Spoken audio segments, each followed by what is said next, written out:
Hello, and welcome back to the School of Self-Worth. Today, I'm doing things differently with a solo episode about the 3 things I stopped compromising on post-divorce. Next week, I'll be interviewing my dating coach, Andi Fornas, and I wanted to get you all good and ready for the mic drops that she has in the store for you by sharing today about what I did to get ready to date again after divorce. So this is the goodness I love to share. So hold on to your seats. So much greatness is coming in this episode. I cannot wait to share it with all of you. And if you are a high achieving woman who wants to uncover your worth and value so you can step into your most courageous life in 2 hours or less per week, DM me worthy on Instagram. I have got something for you. Okay, let's get started. Hi, everyone. So today is a much more personal episode. I'm going to take you into the time machine, back to the moment and the time in my life when I was going through divorce. And divorce will cause the most massive self-reflection you can possibly imagine on literally every level of your life. As the kids would say, I was in it. I was in deep during that time. And I will say I am really grateful for that period of my life. I learned so much about myself. I transformed truly from the inside out through that experience, and I would not take it back for anything, truly. Like, it really transformed and changed so much. And during that time, I will say it was really, really difficult and more difficult than anything I had encountered up to that point. So if you're listening and you are going through a divorce, you are separating from someone you love, know that this episode is for you. And I created it for you because I want you to know that you are seen, you are heard, you are loved. And that will never change, no matter what is going on in the circumstances of your life. I know that for myself, sometimes I felt very frustrated or challenged when people would tell me that it was better once I had gotten through it, that I would be happier, and really it would be a gift ultimately. I also sometimes liked it. So if you need to hear that, I also promise you that that is true. Okay, so let's get into what I want to share with you today around the 3 things I stopped compromising on post-divorce, or especially around dating. And this is in particular focused on dating because before I get into that, I want to say this. I don't know anybody who gets married thinking they're going to get divorced. It's kind of the antithesis of what marriage is actually about.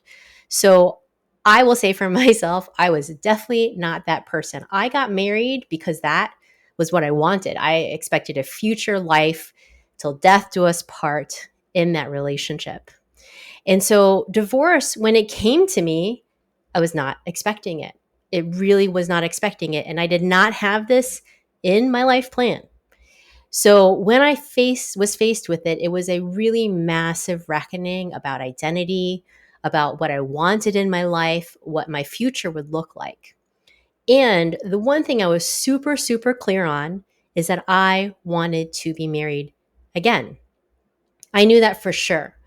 And so that meant I was going to have to date. And that meant I was going to have to look at dating in my 40s in a totally different way. And it also actually meant I had to reflect so I could truly have the super magnificent relationship of my dreams and to be able to create that. So a lot of this reflection showed up by me examining patterns in dating and then patterns that showed up ultimately in my beta marriage. And while it would have been very easy to blame him, my beta husband, for all of these things, the truth is what I'm about to share with you is the qualities that I was missing that showed up in the marriage. And I really showed up in that marriage without the awareness that I now have. We had a beautiful relationship for much of the time we were together. And so I still feel very grateful for the time we spent together and grateful for the ultimate experience of growth that I went through with the divorce. So let's get into it. Let's talk about the first and most important thing that I had to reckon with post-divorce, and that was lack of emotional availability. Now you might be like thinking, was he lacking emotional availability? I would say that we both were lacking that. I, of course, thought that perhaps he was the one who really was lacking emotional availability. But when I started to reflect upon the relationship, I realized how much I had not done that. So let's talk first about what emotional availability is. And emotional availability is truly, it's not necessarily vulnerability. Vulnerability is like sharing about what is going on in general in your life. Emotional availability is really sharing about what is happening on that deeper emotional level. So it's not just the facts or the challenges of the things that you have gone through. And not to say that being vulnerable that way isn't valuable. I am talking about the things that scare you to say out loud, the things that you are worried about, the fears that you might have. And when it comes to your partner, and especially a life partner, and studies have shown this, that emotional availability is one of the three most important components of a relationship that can go the distance. So when I look back at that relationship, I realized that what happened is I stopped being emotionally available. And this was something that I learned. It was a pattern that I learned. And it was a pattern I didn't understand that I had. And while I will say there was obviously enough emotional availability between us for us to get married, it requires that to start to contemplate a future together. It really disappeared after we were married. And so and it was a lot of it was me. I assumed things were fine. I assumed everything was good, even though we were going through some pretty massive challenges, like life situations where really there was so much happening for us, from personal health challenges to moving my parents to Seattle to financial challenges. Like everything you could think of really was occurring in our marriage. And I was not sharing about it. I was not sharing where I felt nervous, where I felt scared, asking him how he might feel about it. And it really never occurred to me to check in on it. And it's sort of funny now to look back on it because I would never not run. I would never live a relationship that way anymore. But back then, I really didn't know better. And I had never really been taught better. I will say I have done an immense amount of personal development work in the relationship arena since my divorce. And I really recommend it because I didn't have any of that before my beta marriage. And it really would have helped me on many different levels. And so if you're thinking about that, there's so many books to read. There's so many coaches who really support people in this arena. And I really took a lot of time to look at it. And I will be sharing even more about that in the episode next week with Andi. So getting back to what was happening in my marriage, I really thought we were on the same page.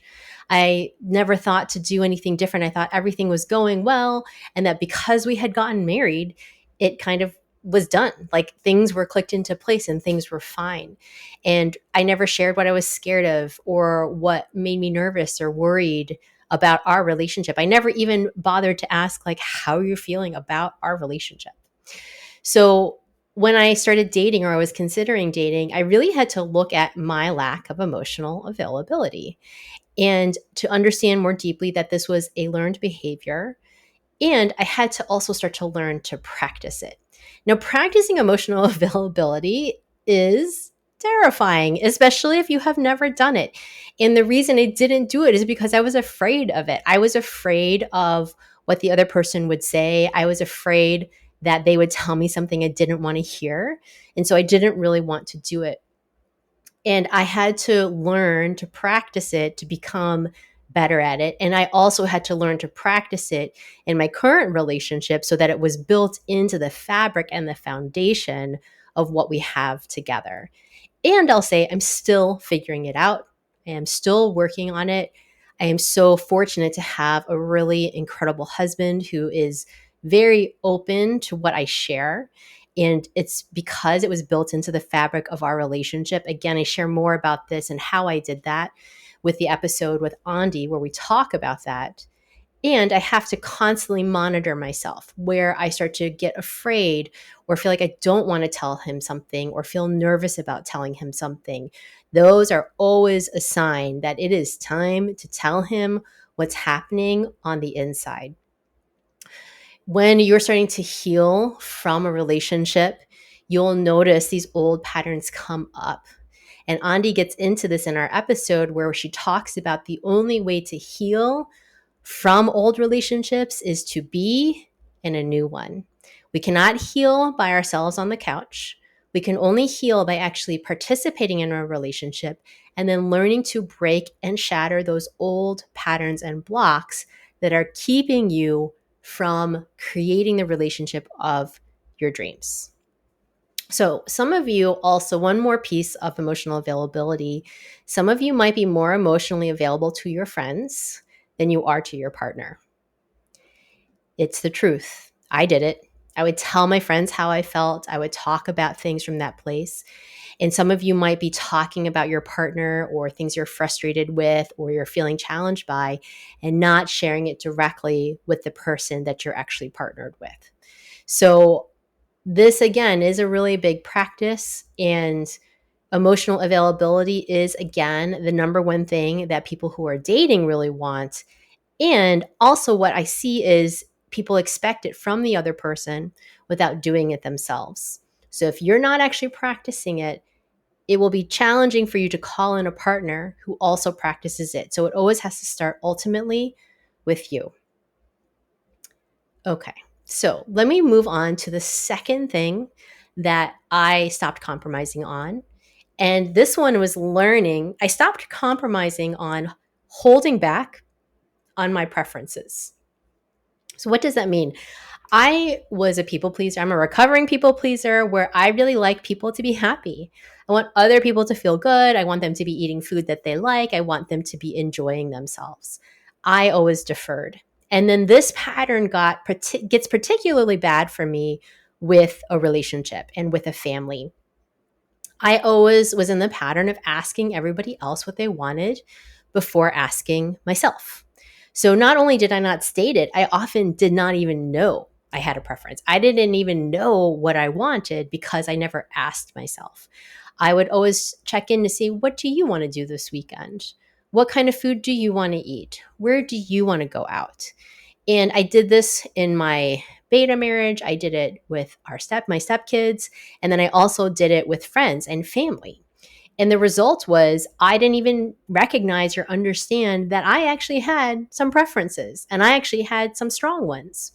And this is not about you getting your way. This is not about that at all. And please do not look at it that way. I want you to see, though, that some of you are holding back what it is you do prefer. And that by stating it, you might actually get it. Like it might actually come true. And so if you're holding back on your preferences, you're holding back on the expression of who you are. You're holding back on the amazing and true nature of yourself in the world. And so this pattern of holding back was something that was really evident for me when I got out of the marriage, because I now had to make decisions for only myself. And then I would have to ask myself, like, what do you want to eat? What kind of vacation do you want to take? What exercise do you like? How do you want to spend your time? And I'm not saying that you don't have to compromise on some things in marriage, because of course you do. And do you know what your preferences are? Like now I laugh because I really would hike honestly every single weekend, but I identified that during the time I was single and I had to ask myself my preferences. And that's not always Michael's preference, but I at least state that preference. And then we can talk about what do our lives look like? What does our weekend look like?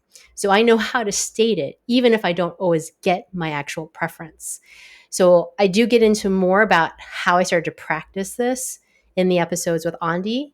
So check that out. And just know that if you're not stating preferences, there's something happening where you are actually giving your power away to other people. You're giving away your value and worth of like what I think about, what I care about, what I want matters in this world. And this is something I see so often with high achieving women. Everything else comes before you. Your boss, your team, your coworkers, your friends, your mom, your sister, your brother, your nieces, your nephews. I mean, literally the list is endless. Like, what do they need? What do they want? Rather than you actually tuning in to the preferences that you have and then putting that into the pot, checking it out, saying, actually, this is my preference. This is what I would really like for myself in my life. So if you're not doing it, this is also a place to look for yourself. Regardless if you're going through separation, divorce, understanding your own preferences is in itself a practice. Okay, so this leads me to my third thing I stopped compromising on. And this one is a doozy. This one is I was compromising on my self-worth and value in that last relationship. And I stopped doing that in dating after divorce. So, what do I mean by that? What was I doing? So, during the divorce, I was starting to get really curious about places where I gave away my power. And I realized it came very early in dating. So it came when, so I'll just say this, don't get me wrong, like my ex was actually a really wonderful human and we had a wonderful relationship. And I really believed that I had to be chosen first. Like that was the big piece. I had learned that. That's something we learn in our culture, especially if you're in a heteronormative relationship, that the men choose the women.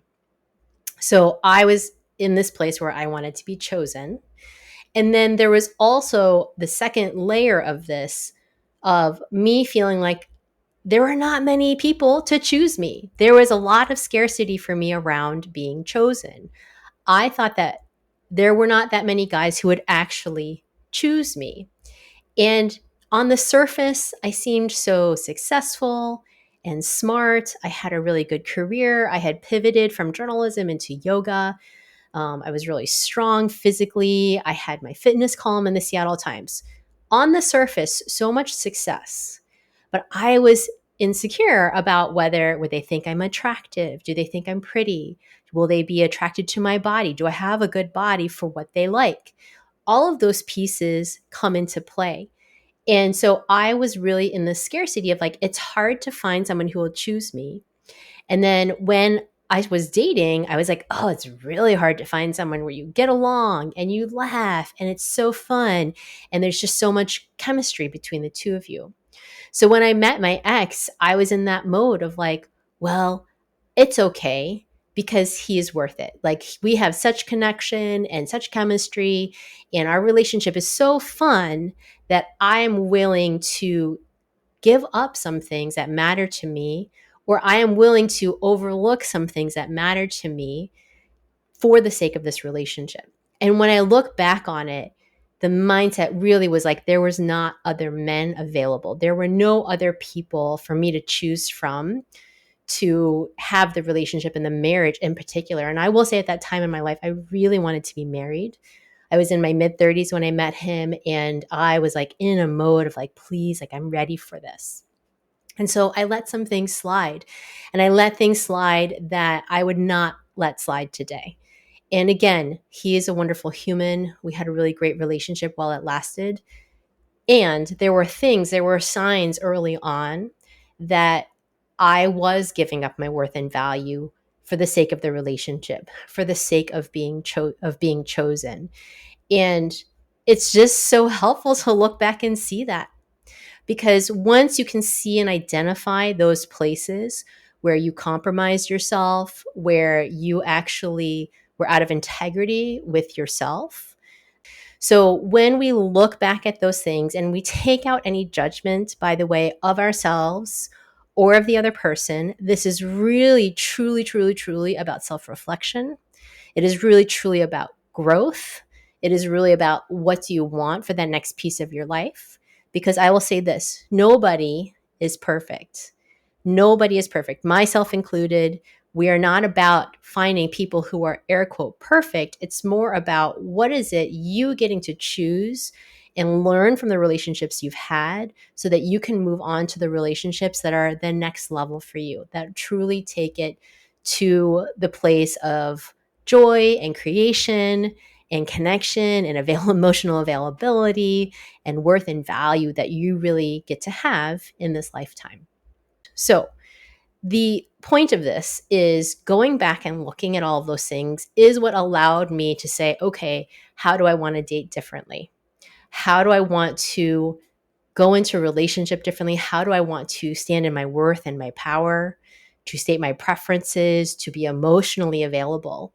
And these are all things that took me time and practice to get into, because these were really long-standing old patterns that I had to change, to break, to shift, to ultimately meet my husband, Michael, and to marry him and to be in the relationship that we have now. And it was absolutely worth it. Like, I see all the time in our relationship so many things that we have been intentional about, that we have built together, and we have chosen to create. And I really credit, again, teachers and coaches and people who worked with me to support me, to be in that reflection without any judgment, just reflection, to say, okay, what is it time for me to do next? What can I do? What can I create? To be patient, to wait for the perfect timing for the person to show up, and then to be on the other side where I really met someone who is in the relationship in the way that works for me from the very beginning. We've been very clear on that. And we get to be in the joy of having created that relationship. So I am so grateful to all of you for listening and hearing this. I would love to hear any insights you're getting from what I'm sharing and what might be learning in this practice. Or even if you're in a current relationship, there is always something to learn. There's always, always expansion. And I will say that that is one of my top personal values. And that was something I really looked for in the relationship I'm in right now, for us to continuously be in growth and expansion. And it came from me looking back. It came from me reflecting. And even in current relationships, if you're like, I don't know if that's happening, you making the choice for that yourself is going to also shift your relationship. I promise you. I see it over and over and over again. So if you are seeing any insights for yourself, please DM me on Instagram and share a screenshot of the podcast and put it up and let everyone know about this. And most importantly, stay tuned for next week when my dating coach, Andi Fornes, will be on here to get an even deeper into the nitty-gritty of what does it look like to date in your, in midlife. And I would say in general, what does it look like to date with intention, with your power intact, and from this evolved developmental perspective. And there's so much power in what she shares. I cannot wait for you all to hear it. So stay tuned for next week, and I'll see you all there.